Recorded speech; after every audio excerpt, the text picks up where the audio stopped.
Ngayong gabi, sa biyahe ni Drew. Sino ang ka-text ng cameraman naming si Ray? Saan siya pupunta? At bakit bumabiyahe siya mag-isa? Ano ang ikinagulat ni Drew?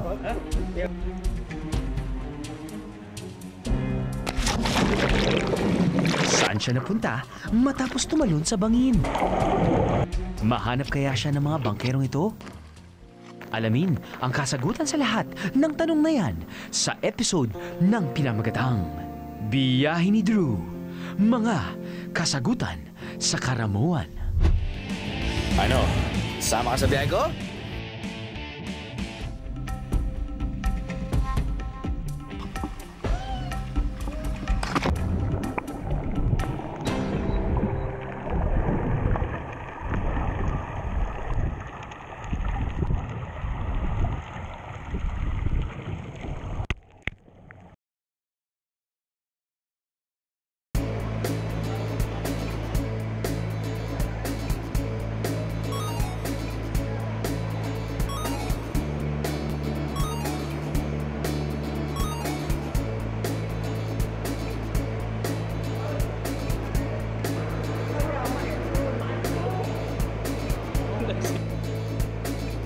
Para makarating sa Karamuan by land, sakay lang ng 8 p.m. bus papuntang Naga mula sa Cubao. Ito ang piniling biyahe ni Ray para syempre makatulog siya.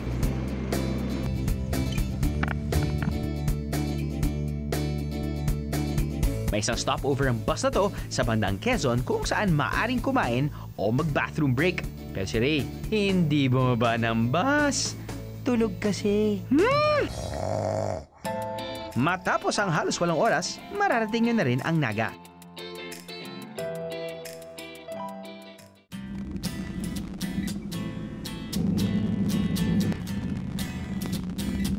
Para makarating sa Karamuan, pwedeng sumakay ng bus mula Maynila patungong Naga City. Pero syempre, dahil kasama akong biyahe ni Drew Crew, ang ibig sabihin lang nito ay road trip! Time to enjoy the journey, biyeros!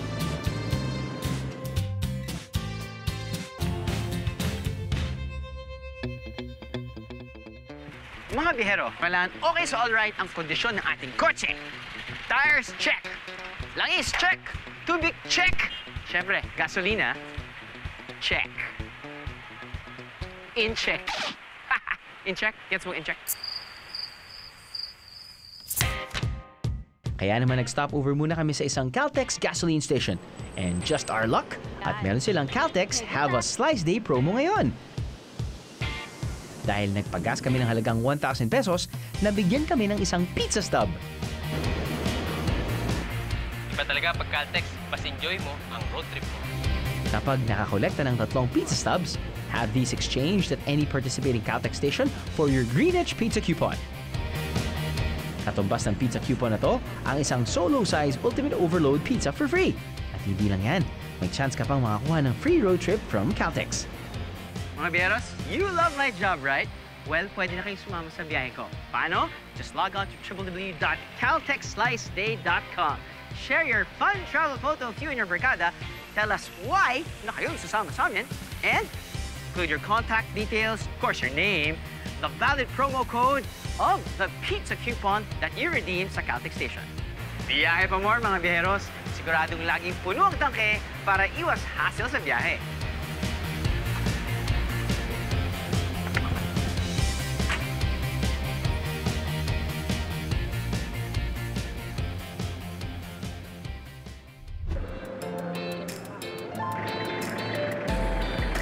Okay mga bihero, just landed here in Naga.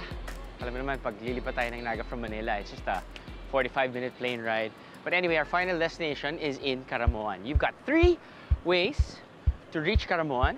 By car, it's probably gonna take you around 4 hours. Pero ang gagawin natin ngayon, we'll drive to the port, Talisay Port. That's 40 minutes away from Naga Airport. And you have 2 options.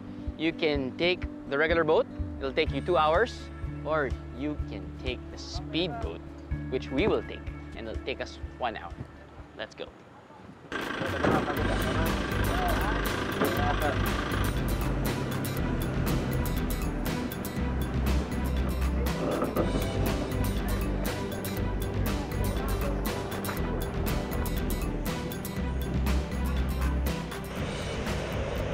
Welcome to one of Caramoan's finest resorts. Teka, asa na nga pala ang cameraman ko? Sas! Chong, Na. Tulog pa ako eh. Chong. Trabaho na tayo. Ose! Napaka-busy mo ah! At dahil mukhang nakapahinga na ang cameraman ko, I think it's time to start our adventure! Psst, Ray, bilisan mo!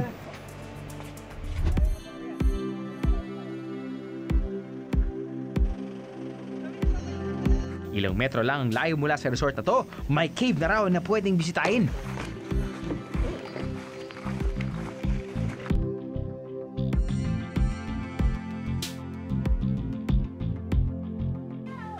Para makarating doon, kailangan maglakad ng konti.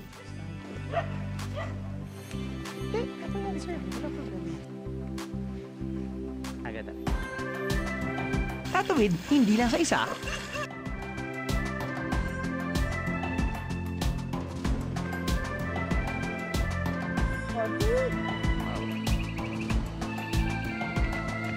Kundi sa dalawang ilog.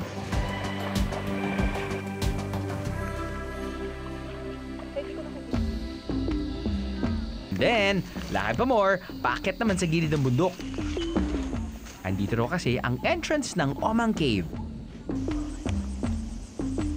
Ano kayo dito? Dito mo may iwan, dito na lang, no?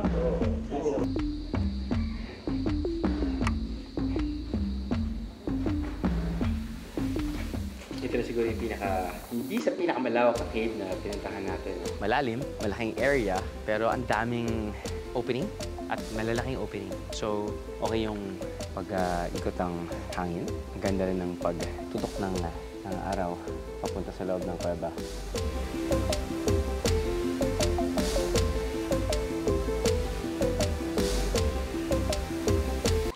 Masyadong seryoso yung annotation ko eh. Kailangan, I feel like I want to crack a joke.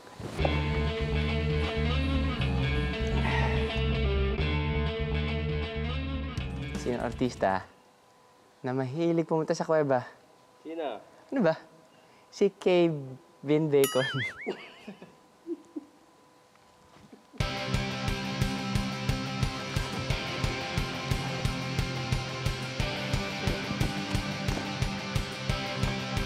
Pero may makikipot na parte rin pala ang kuweba na to. Well, konti lang naman. Pero kailangan magsuot pa rin ng helmet para iwas disgrasya.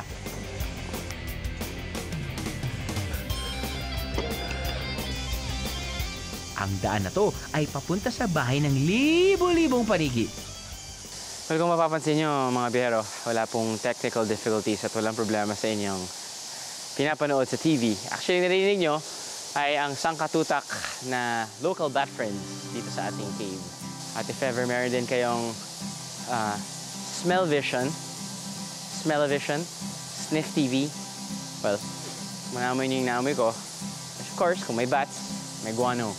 Yun yung pupo ng bats.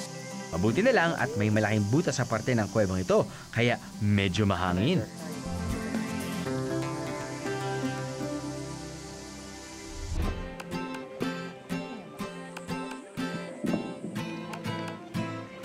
Sa kabilang gilid naman ng Omang Cave, matatagpuan ang Sohoton River.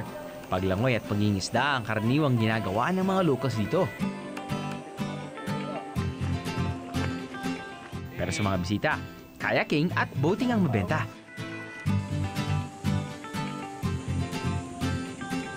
Bukod sa kalmado ang tubig ng ilog, presko ang hangin,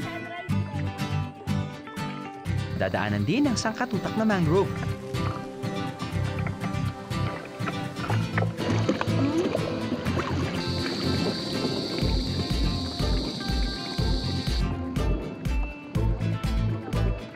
Bago dumating sa dulo ng ilog, may dalawang activity na pwedeng pagpilian.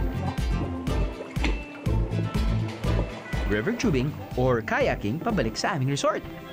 Sa river tubing, papasok sa isang bahagi ng bakawan, sakay ng salbabida. Dito makikita ang entrada ng Kadiklum Subterranean Cave. Dahil pinapasok ng tubig ang kuwebang to, Walang ibang paraan para bisitahin ito kundi via Salbabida. At para sa inyong kaligtasan, kailangan magsuot ng helmet sa loob ng kuweba. Bukod kasi sa mga matutulis na stalactite o yung mga rock formation na nagmumula sa itaas ng kuweba, may mga paniki rin na nakatira dito. With helmets on, untog at poo-poo-proof ang mga ulo nyo.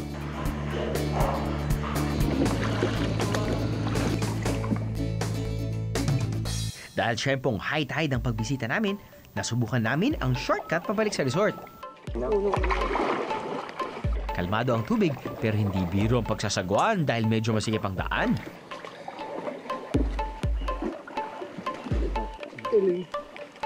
Espesyal daw ang lagusan nito dahil ilang beses na itong nagamit ang location para sa isang segment ng isang kilalang reality show. Yep, mga biyahero, sa mga hindi pa nakakaalam, ang Karamoan ang isa sa paboritong location ng isang international reality TV show. Hanep no? At ang Bakawang ito, ang lugar kung saan ginagawa ang tribal council o paglilitis sa mga contestants. Narito pa nga ang stage kung saan nangyayari ang nasabing council.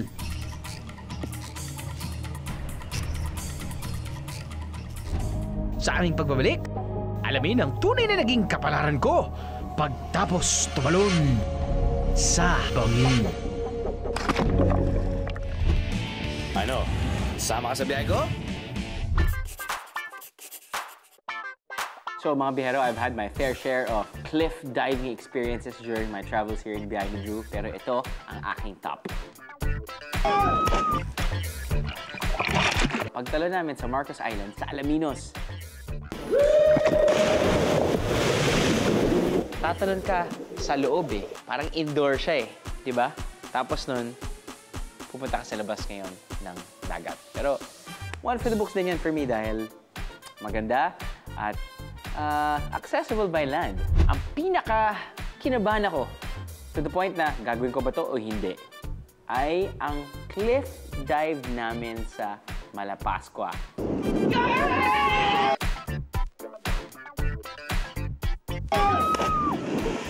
To the point na meron akong kasama dalawang bangkero, yung isa, confident. Talon! Confident pala siya eh. So, kailangan maging confident din ako. Pero gusto kong paunahin na rin yung pangatlo. Pero, kahit na local siya at tiga dun siya, kahit ano gagawin niya ito, medyo mataas din yung tinalunan namin. To the point nga na pagkatalon mo,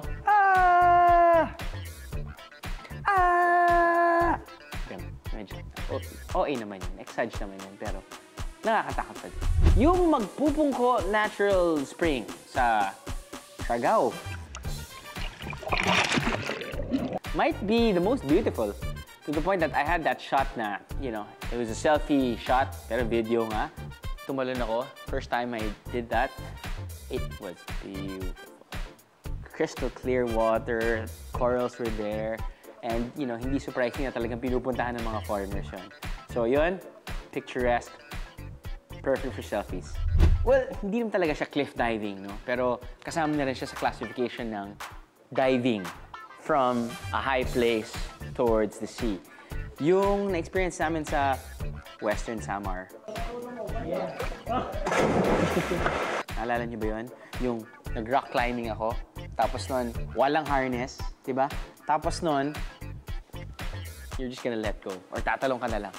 You know, it's not really the highest, pero it really depends on you. But kakaiba yun dahil walang harness, so there's that thrill. Hindi ka pa nga tumatalon.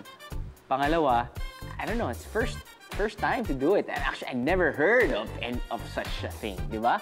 Rock climbing, and then just let go, and then dive. Yun yung mga top cliff diving or / any diving experiences dito sa Biyahe ni Drew ngayong 2015. Ano? Sama ka sa biyahe ko? Good morning mga biyahero! Bago ang breakfast, isa munang pampagising. Nope, hindi ito isang matinding kape, kundi isang matinding trail.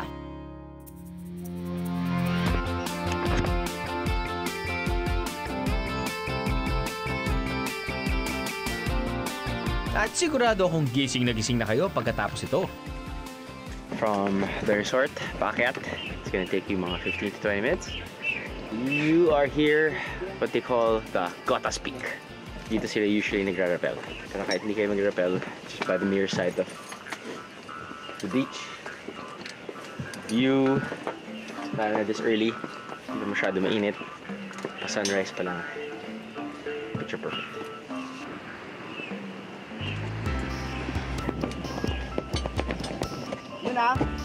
Pero dahil hindi lang view ang sinadya natin dito, ano pa nga bang hinihintay natin? Let's get it on!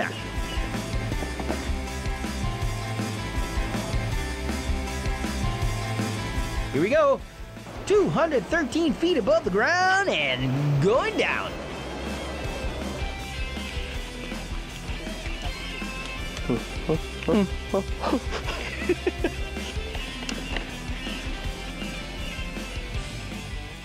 Teka, parang may kaguluhan sa kabilang gilid ng bundok ah. Aba, nagpapakitang gilis naman sa rock climbing at parkour ay isang grupo ng mga matching. Sige na, kayo na. Tapos ako, eto, basang-basa sa ulan. Pati na rin ang aking cameraman. Walang masisilungan, pero may nakakapitan. And since basa na tayo, ituloy na natin ang kasiyahan sa dagat. Sa dami ng limestone or rock formations dito sa Caramoan, bahagi na ng activity rito ang cliff jumping. Para ganahan kayong tumalon. Itong Langkepaw Cliff munang inusubukan. Dahil high tide, medyo mababa lang to. Aba, at may diving board pa!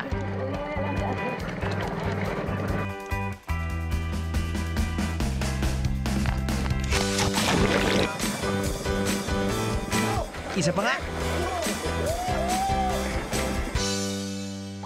Okay, tama ng practice. Ang Cagliog Cliff! 50 feet ang taas! Kaya naman, 50 feet din ang talon mo. Pero bago yan, kailangan muna ng konting rock climbing. Mind you mga biyero, this lift is only for the physically fit and experienced cliff divers.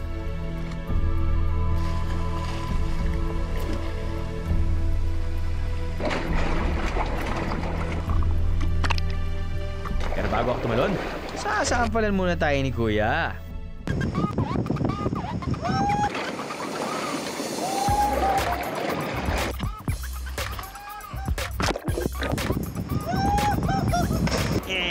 And here I go!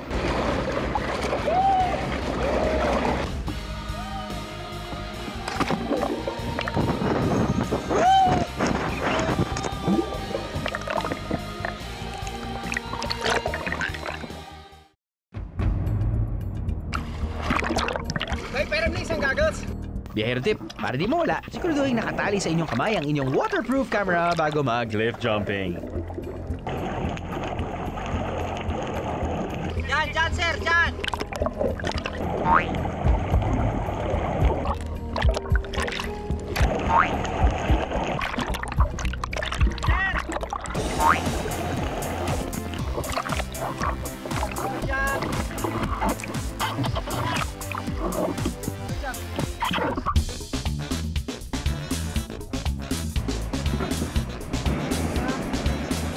Akala ko ito. At taas ang energy ko dahil bago kumain ng aming almusal, marami na kaming ginawa. Gising kami maaga, alas 5. Mas maganda kasi dahil pag-akit mo, medyo hindi pag ganun kainit. Pagtaas mo doon, rappel pababa, takbo doon, buwabang ka, talo na naman doon. Anyways, action-packed morning. Kailangan natin ng action-packed activity sa ating channel. Lagi na kami oras eh.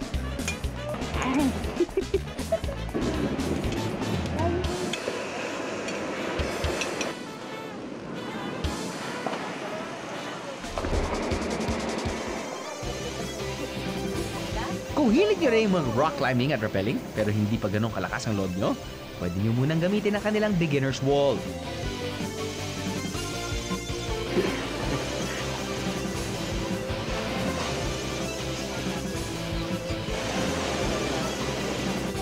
Sa taas na 30 to 35 meters, jack na kayang-kaya nyo ang mga ruta nila. Unclip. Tingnan niyo ang aking cameraman na si Ray. Mukhang nainganyo sa mga nakita niya sa gilid ng bundok. Wow, good job, Ray. Mamaya, may saging ka sa akin. Hey! Straight mo yun! October Shocker. Alamin kung ano ang ikinagulat ko. Hindi ba ito Halloween? Hindi pa. Ano? Sama ka sa biyahe ko? Naks naman! Mukhang sobrang nagustuhan niyo ang aming biyahe sa Nueva Ecija. Thank you, mga biyahero. Ito ang isa na namang edisyon ng Fun na Fan Feedback. Siyempre, unang nag-shoutout ang mga taga Nueva Ecija na super proud sa kanilang hometown. Sina Tetam Hubila at Feli de la Rosa Villalon na homesick at na-miss ang kanilang probinsya daw dahil sa mga napanood nila. Nako, Catherine Mones, ano pang hinihintay mo? Puntahan mo na lahat ng binisita namin. Isama mo na rin si Angelica Chua na nagulat din sa dami na pwedeng gawin sa inyong probinsya. Baka pwede niyong guide ng Aldub ng Nueva Ecija. #Pabebewave. At mukhang bibisita na rin sa Nueva Ecija si Donna Guzman. Sana mag-enjoy ka rin, Donna. Send us a picture, okay? Siyempre, ang paboritong segment ng lahat, food! Tilapia. Ice cream. Sige, fine. Kahit na meron ako nakita sa TV na bacon ice cream na may konting bacon bits. Diba parang isip mo, maalat. Tapos probably salted caramel. Diba? But fish, what were they thinking? Sorry medyo pinaprolong ko lang. Ko talaga.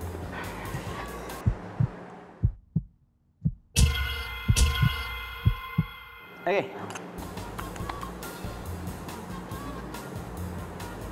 Hindi naman to tilapia. Madami rin ang naintriga sa tilapia ice cream. Tulad nila JPL, Crisan Guinness, at Joyce Harte na nag-crave sa ice cream kaya bibisita na rin sila sa Nueva Ecija. Woohoo! Go, go, go!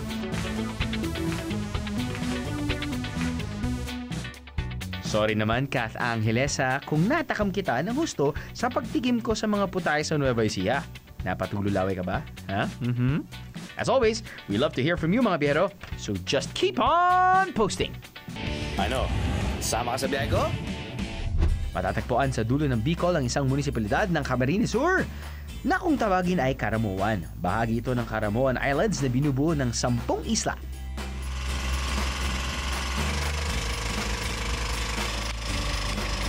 Siyempre, pag may dagat at may isla, may island hopping.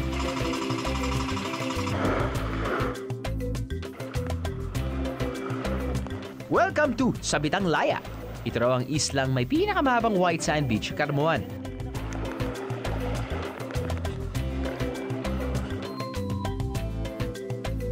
Kung sawa na kayo sa beach na to, maaring lumipat sa kabila, kung saan mas kalmado ang tubig. At dahil abot ng inyong tanaw ang parehong dalampasigan, maaari rin daw makita ang sunrise at sunset sa islang ito.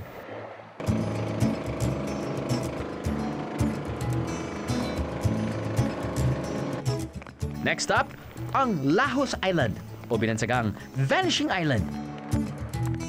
Maliit lang kasi ang beach ng islang to, kaya pag high tide, naglalaho ito.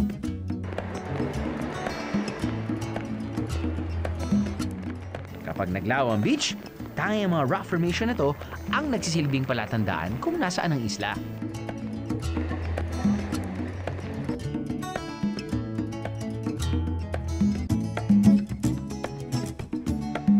Perfect din na backdrop ang mga batong ito para sa inyong picture-picture moments.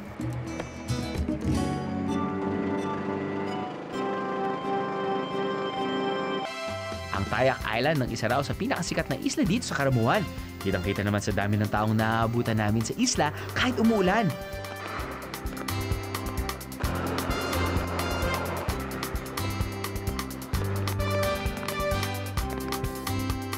Bukod sa pwedeng mag-picnic, under the trees pag umulan, maaari ring mag-camping at mag-swimming sa secret fresh and salt water lake dito.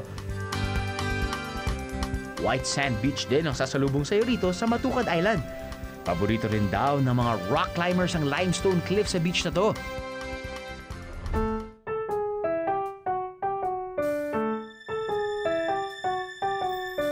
Dinner time! 4 na espesyal na putay ang inihain sa atin ni Chef Almario. Ang common denominator ng mga putay ito ay ang aking paborito, gata, baby! Dish number 1, Bicolano Pizza. Bukod sa mga famous Bicolano dish na laing at Bicol Express bilang sahog ng pizza na to, ang ginamit na sauce ay gata.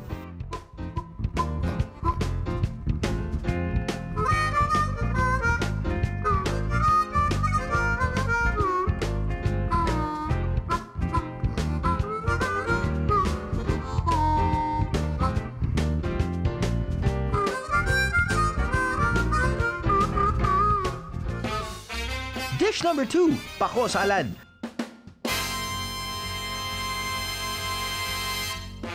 Pasabog ang pako salad dito sa Bicol. Bukod sa pako, may sahog din itong suso at gata.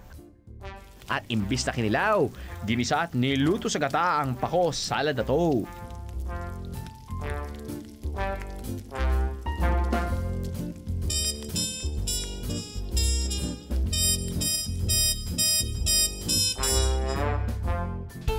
Dish number 3, inonon sa Bolinao.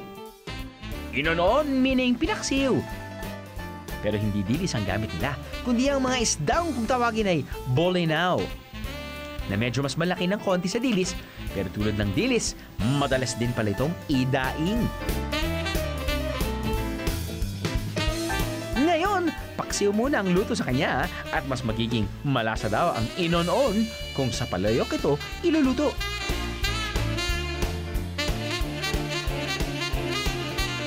Dish number 4, kinunot na tiki. Ito raw ang isa sa pinakasikat na putahe rito sa Bicol. Dati, pating at pagi ang main ingredients ng kinunot. Pero dahil endangered na ang mga hayop na to, ipinagbawal ang pagpatay sa kanila para gawing pagkain. Ano ang kinunot? Ang ibig sabihin ay hinimay. Kahit anong ingredients na hihimayin ay pwedeng maging kinunot. Kaya ngayong gabi, isda pala ang ginamit ni Chef.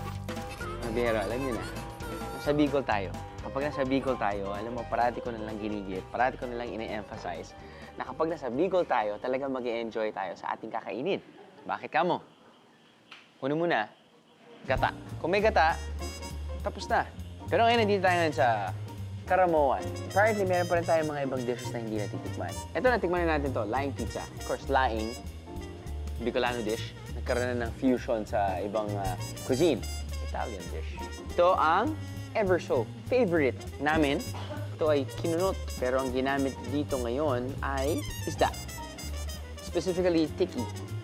Ito ay tinatawag na inonon. Gamit ang Bolinao na isda. Now, ang Bolinao, ang alam ko, ang Bolinao ay isang lugar sa northern part of the Philippines. Pero apparently, ang tawag nila sa isda na ito ay Bolinao. Now, the question is, do you turn me on? Inonon.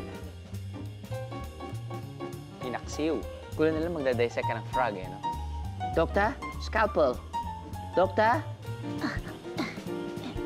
Teka, or baka kinakain lang ito. Hindi ko alam. May tinik din siya, eh.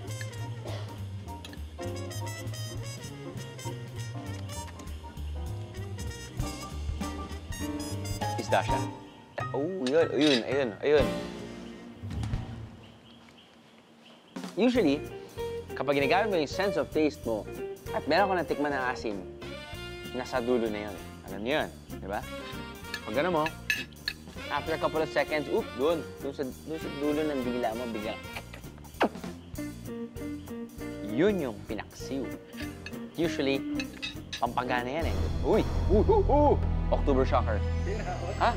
Hindi ba? Hindi ba ito Halloween? Hindi pa. Chill. Chill lang tayo. Eh, dito na ako. Sa suso! Kasi ang suso, nagaginto mo. Matigas tong suso na to. Lasang gatas. Gata kasi. Tama naman. Sabi ko naman sa inyo, basta pag may gata. Sarap. Masiramon! Tama ba? Oh, yun! Naalala ko! Masiramon!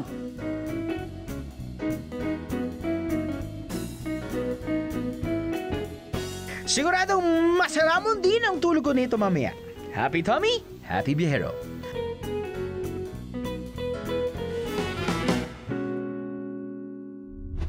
Gusto niyo bang i-plan ang visit niyo sa Karamuan? Alamin sa aming pagbabalik. Ano? Sama ka sa biyahe ko? Ano?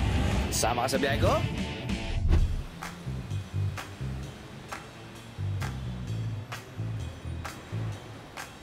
Bagamat naging sentro na ng turismo ang lugar nila, simple pa rin ang buhay ng mga tao dito sa Karamuan.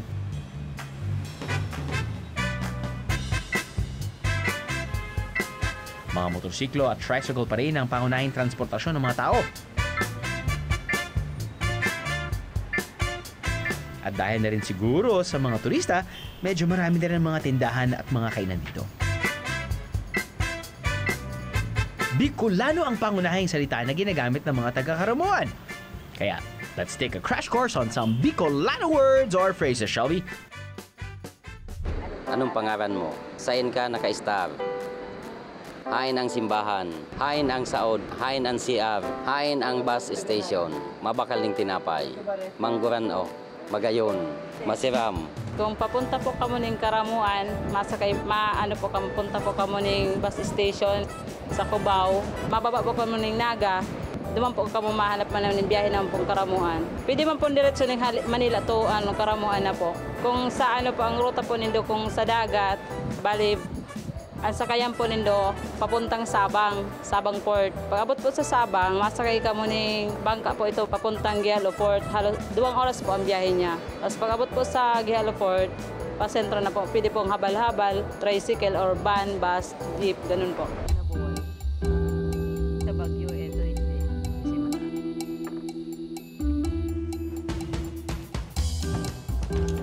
Ay, sorry. Asensya na. So, welcome to my cottage here in Gota, dito sa Karamuan. Kung nakapunta na kayo sa CWC, Kamsur, parang nandito tayo sa CWC, no? Very familiar. Maliit lang siya na cottage, pero makikita nyo, merong isang single bed dito. May couch dito. If you want to lounge around, no problem. If you want to sleep, no problem din. May small TV, may parang upuan din, center table,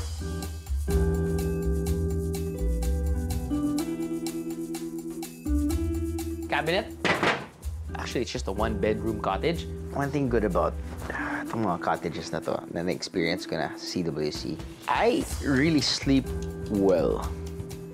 Malamig yung aircon dito sa master's bedroom. Malamig din yung aircon sa labas. Gusto mo lang matulog. Gusto mo lang talaga matulog. Hindi na naman talaga importante. Just a good night's rest. CR. Oh, ha? Para kang nasa sauna. Wood flooring also. Maliit, pero, I don't know, pasok eh. Hindi mo naman kailangan talaga ng mga pagagarbong whatever na hindi mo kailangan. Ang importante dito sa shower area or importante dito sa banyo, malinis at malakas ang tubig, my God. Kala mo waterfall. Dale, nakikinig ka ba? Kala mo waterfall. At couple of seconds lang, hot water na.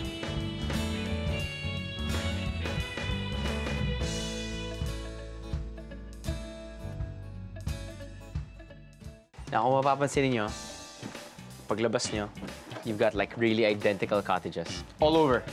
Dozens. Okay? Dozens.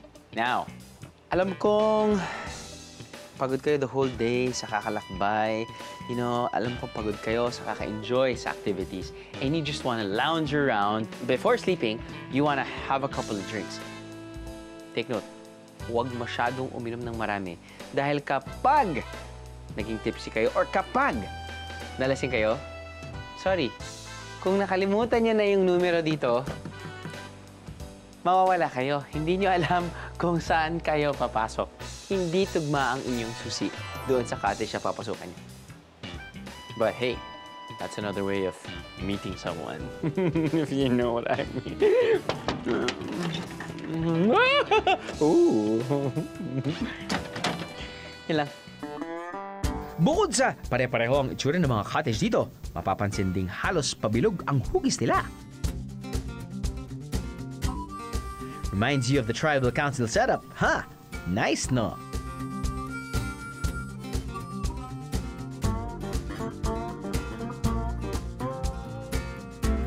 Maliban sa one-bedroom cottage, meron din silang cottages na good for 4 to 5 persons.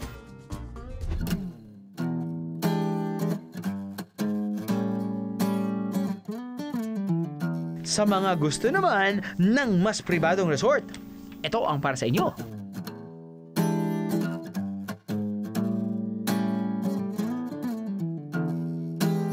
Merong beach na exclusive para sa mga guest.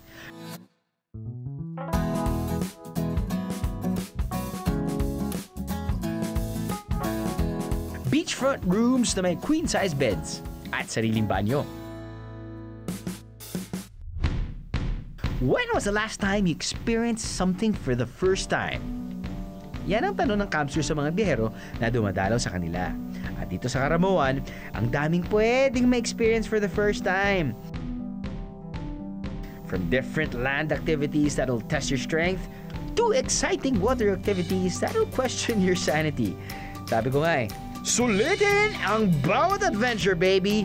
At dito sa Karamoan, sigurado akong sulit na sulit ang bawat sandali ng iyong biyahe, baby!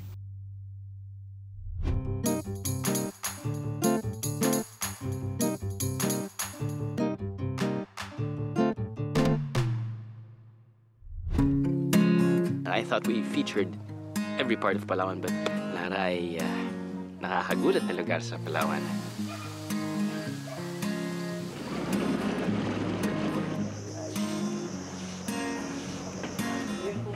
I just can't wait to fly back to Manila, tapos share my stories to my family and to my wife, and then plan another Palawan trip. Who knows kung ano may experience ulit natin na bago dito sa Palawan.